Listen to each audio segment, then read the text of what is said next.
taking care of business. That's exactly what these West Virginia Mountaineers did in their 81-59 victory over Lafayette. We're going to talk about that on this episode of Mountaineer Moment. This is the Mountaineer Moment, your source for all things West Virginia football and basketball. From pregame to postgame coverage and breaking news, we've got you covered. Let's go. All right, welcome in everybody to episode number 90 of Mountaineer Moment. I am your host. My name's Troy, and this is your source for all things West Virginia football and basketball. Mountaineer Moment is available on YouTube, Apple Podcasts, Spotify, and Amazon Music. Wherever you are watching or listening, please consider hitting that subscribe button for us. Help me help you so you can be in the know when we have new episodes dropping. Again, this is episode number 90. Been at this thing for a little bit now. Just super thrilled, even with, this is a game recap episode of the Mountaineer win against Lafayette. But literally this morning, had an episode go out previewing this game, and it did really, really well on all the platforms. And 11 hours before tip-off, literally. So pretty cool. You can definitely expect some more previews of games if you guys are going to keep watching them. We'll just say that. So, again, episode number 90. Hit that subscribe button for us. And this is a Lafayette recap episode with the Mountaineers pulling out a victory in this one, 81-59. The only complaint I have is I wanted to hold another team under 50 points, but Lafayette obviously getting to 59. You held Lehigh to 47, and then the backyard brawl, you gave up just 49 to Pitt. I was thinking we might get another one, holding the team to less than 50, which would have been neat, 3 in a row. But the Leopards get 59, Mountaineers 81, and they cruise to a victory. We're going to talk about some of the standouts, and there's two. There are two notable standouts, Honor Huff, DJ Thomas, for their performances in this one. We're going to talk about this defense again. Obviously that means 3 games in a row under 60 points, which is significant. The only team that scored more than 60 this year is Campbell in that second victory, 73-65. You held Mount St. Mary's to 54 in that season opener. So we'll talk about this defense and just what it means to, that we're learning more and more about Ross Hodge and his defensive mindset and this team's approach and all that they put into effort-wise and schematically on the defensive side of the floor. And we're learning a lot through the first 5 games. We're going to continue to learn about who this head coach is and what he really brings to the table. We knew it was defense, and we're beginning to see just how that plays out. Over the course of just a season, but obviously just a 5-game sample size here. But defense is huge. Well, to give just a few takeaways from this victory, and then we'll talk about what's next. Obviously, heading to Charleston. It'll be the first game away from Hope Coliseum for the Mountaineers coming up in that Charleston Classic. They'll get a couple games, one against Clemson on Friday, and then one on Sunday against either Georgia or Xavier for the first place game or the third place game. So we'll talk about that and then what you can expect in future episodes coming relating to that. Obviously, we'll have previews. We'll just talk about it right now. We're going to have previews for all of those games for the Mountaineers from obviously the West Virginia perspective, Clemson, and then that second game on Sunday. We'll probably give a little preview of the whole tournament. The 4 teams that are in it. Just a good measuring stick thing for West Virginia, obviously against Pitt.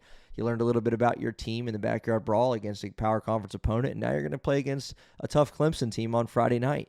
So you're going to learn a little bit on that one. You're going to learn a little bit about your team because they're playing on the road for the first time, or in a neutral site, but still you're away from your court for the first time. How's this team going to fare?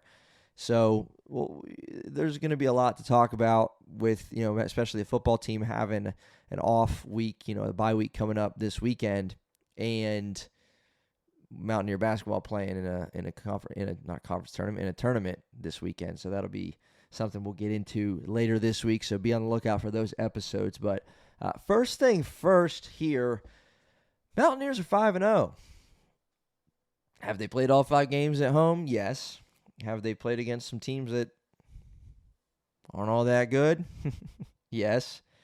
Did they get a win over Pitt in the backyard brawl? Yes.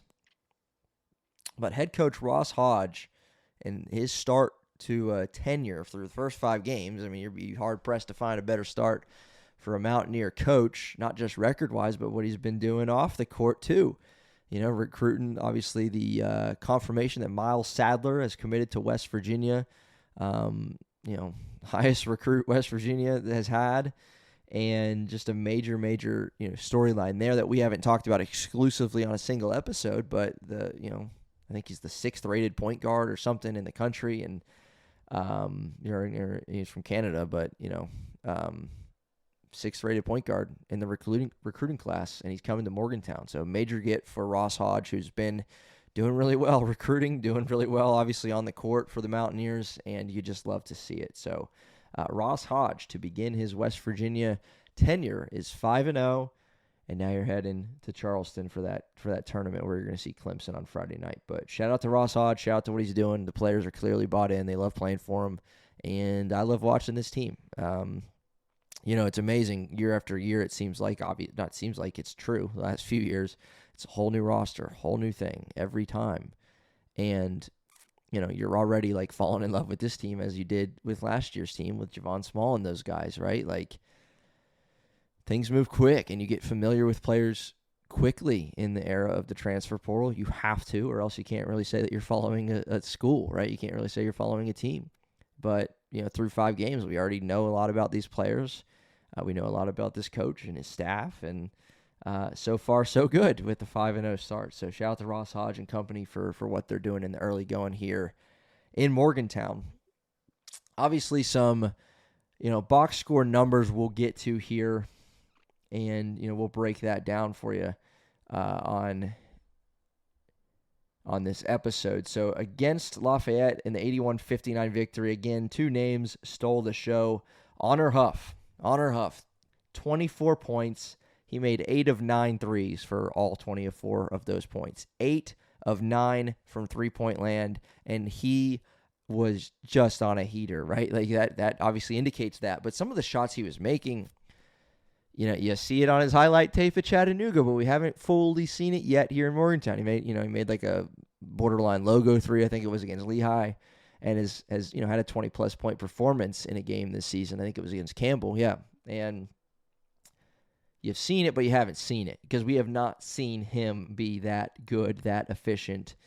He was that goal was huge that he was shooting at, 8 of 9. And the range he was displaying, the difficult shot making, you think about the shot at the end of the first half, incredibly difficult, drained it, and he was just on fire tonight. You knew it was coming. We're going to talk about Honor Huff more this week. You knew it was coming. You knew he was capable of doing this. You knew it. Hadn't quite seen it yet. Saw the potential. We knew it was there. But tonight, man, he delivered 8 of 9 from 3 for him in 34 minutes played, and 24 points. But he was not the team's leading scorer. Freshman DJ Thomas, 25 points in 28 minutes. Really was a force down low. 11 of 17 from the field for DJ Thomas. Quite obviously his best game of the season. But he's been playing well against Pitt in the brawl. He had 10 points all in the first half. He knocked down 2 threes. And, tonight against Lafayette, he had 25 points. He didn't make a 3. Right? It was all inside. He knocked down all 3 of his free throws. Right? He was finding different ways. We're seeing a freshman through 5 games and in consecutive games where he's been in double figures, 10 and then 25. One was with 3 ball, and one was down inside the paint and getting things done at the free throw line. He's just really, really been good. He's not playing like a freshman in any way, shape, or form. He had 10 points in that second game for the Mountaineers against Campbell, but you just love to see what DJ Thomas is doing off the bench. Tonight was his most minutes played in a game with 28. He played 23 in the backyard brawl. The guy is out there and he's getting minutes, and you're beginning to see, obviously, Ross Hodge is going to have some decisions to make because DJ Thomas has clearly, and we said it after the Pitt game, he's clearly proving that he needs to be on the floor. He just is. And now you got Chance Moore. Boom, by the way, eligible now to play. Right, he is now on Friday a part of this squad. Expect to see him on the floor. Huge pickup, huge addition to this team that's off to a 5-0 start. Jackson Fields, the transfer from Troy. He will be back soon at some point. It's coming. So how is DJ Thomas going to factor into that equation? Well, it's not up for you and I to figure out. It's up for Coach Ross Hodge and his staff to figure out. But one thing we can say with certainty is that DJ Thomas, through the first 5 games of this season, has proven he belongs on the floor. He has been, and I'm not going to sit here and act like I owe him an apology or anything like that, but I didn't expect him to do this, right? I don't think I had DJ Thomas going for 25 in game number 5 on his career. But a welcome surprise and something that you weren't counting on, that maybe you're getting something from him. Ross Hodge mentioned it at halftime today that, his consistency is getting consistent, and you just love to see it. And obviously, as a freshman, throughout his first season, a true freshman, he's going to continue to improve and continue to build off of what he's been able to do. So shout out to Honor Huff, shout out to DJ Thomas for their game tonight, which was very impressive, again, in the 81-59 victory. 25 points for Thomas, 24 points for Honor Huff. That's 49 of their 81. And then some of the other guys, Belo, just 9 points, relatively quiet 9 points, I guess you could say. No steals, no blocks for him like we've been used to seeing so far. 0 of 2 from 3 for Belo. Trayson Eaglestaff still yet to get going in 23 minutes. He had 4 points, 1 of 4 from the field. 5 rebounds for him. Harlan Obioha, quiet night too. 3 points. Jasper Floyd, just 2 points on 1 of 5, but 6 assists and 3 boards. 3 turnovers too. Which you don't, that's 2-to-1 assist turnover, obviously, but he hasn't been perfect with the ball. We'll say that through this young season. Amir Jenkins added in 9 points, got 3 at the line and 5 assists. You like that in 21 minutes for him. Morris Ugasuk knocked down a 3 tonight, 5 points, and actually 7 rebounds in his 21 minutes played too. So what is encouraging, I'd say, through 5 games is you're finding different guys leading you to those victories. We know the story with Belo, who has been vital in every game this season, but he led the way against Lehigh with 26 points. We know Jasper Floyd in the opener had 25 points. We know Honor Huff had 23 points against Chattanooga. We know that the story against Pitt was Harlan Obioha and what he was able to do in that game. So you're finding different guys step up, different guys that are, catalysts for, West Virginia getting these victories. Jasper Floyd had 13 against Pitt. Honor Huff had 15, but he was just 2 of 8 from 3. Obviously 8 of 9 tonight. Obioha 19 points against Pitt. DJ Thomas had 10 again, as I mentioned earlier.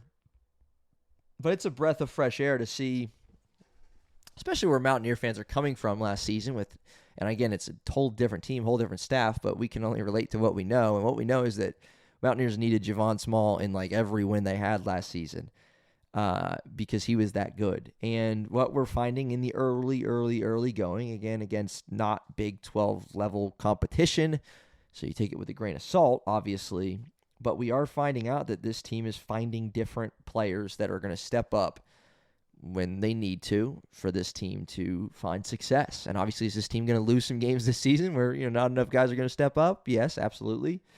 But through the early going, you're seeing different names. I mean, DJ Thomas is another guy with a 20-plus point performance, breaking through that, and we're only through 5 games.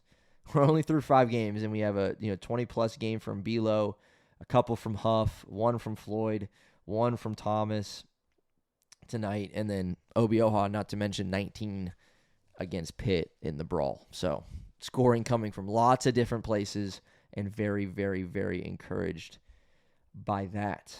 We'll go through Lafayette and what they did on the night. Obviously, West Virginia, 45 points in the second half. They were shooting really, really efficient from the field. Finished the day 50% exactly, 29-58, 9 of 20 from 3, thanks to Honor Huff. Obviously, without him, we're talking about a 1 for 11 performance, right? One was 8 of 9, and then 1 for 11 for all the other Mountaineers. The only other 3 belonging to Morris Ugasuk. Lafayette, 19 turnovers, and so the defense, which we'll get to in a second, for the Mountaineers was big. They had a couple guys, Caleb Williams, Andrew Phillips, 16 and 19 points respectively. 10 of 22 from 3 for Lafayette, so 45% from there, 9 of 12 from the free throw line. You out-rebounded them 36-25, and again, just 10 turnovers for West Virginia, 19 for Lafayette. So you cruised to a victory against a team that came in 1-3 with a game that they had lost against Texas, and so it's not like they hadn't played anybody yet. They had played against Texas. Cornell, who they played, went on a 3-point parade against them, and now they fall to 1-4. A team that's picked, I think, to finish 7th in their conference, the Patriot League, preseason at least, and so you took care of business. We said it in the intro. This was what West Virginia was supposed to do. A couple people in the comment section. One of you guys was really close to predicting that final score, and everyone was kind of close with the margin. You wanted a 20-point win in this one, and you got it, 81-59. And so, good feeling. You did what you were supposed to do. Not a slow start, but I mean, it was tied maybe halfway through the first half. West Virginia got an 11-point lead into the half after that Honor Huff 3. That was 8 going into half before Huff made that, with about a couple seconds left in the first half. And then obviously you take care of business in that second half to secure another victory, win number 5. And so defensively for West Virginia, I just, real quick on this point, I just see buy-in all over the floor. Amir Jenkins, again, the freshman, but he's a tough guy on defense. I saw some people maybe on X or on even on the YouTube comment section, I don't remember, just calling him a dog, like a junkyard dog who really competes on that end of the floor.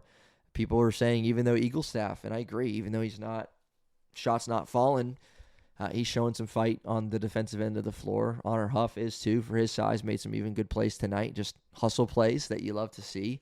So I think these guys are bought into the culture that Ross Hodge is desiring to put into place. And, this point that they have a defensive mindset, it's kind of just the takeaway number one that, the 3-point barrage that Honor Huff went on when he couldn't miss, and DJ Thomas, what he did on the offensive side as well. That aside, this team is bought in collectively, defensively. And again, similar thing, which would be our second point here, is it's nice to win another game where, and we've said it all season long, all through 5 games, Jasper Floyd went off in game 1 out of necessity, and he's just letting the offense come to him. Didn't shoot the ball well tonight, but didn't really look for a shot a whole lot either.